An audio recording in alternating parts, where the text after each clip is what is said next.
Upat ka panimalay sa Barangay Bulwa sa Cagayan de Oro City ang naugdaw sa sunog karong adlaw.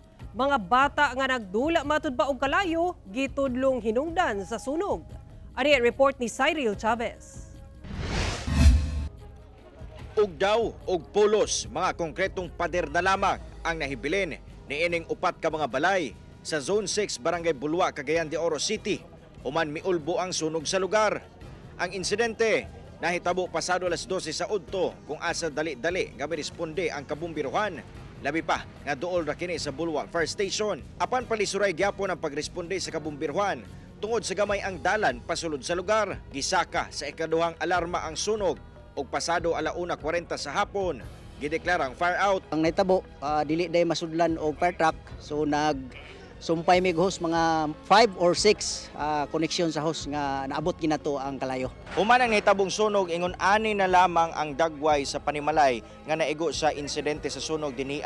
Sumala pa sa BFP magpadayon ang ilang investigasyon aron masuta kung unsa ba ang tinubdan sa sunog apan ilang gituhuan nga nagsugod ang sunog niini nga panimalay. Daghang anggulo ang ginalantaw sa BFP nga tinubdan sa sunog. Lakip na ang giingong pagsunog-sunog kuno sa mga bata og foam sa lugar.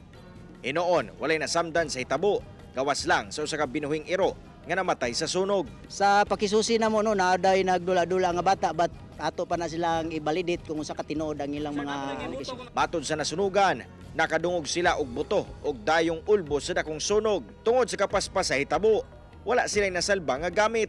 Padayon lang yung sir, mga ilang tabang sa kuan sa mga opisyal, sa pwede matabang, hygiene lang, kuan, use cloth, kana lang. Karon, gikordon na sa BFP ang lugar tungod sa ilang himuong investigasyon.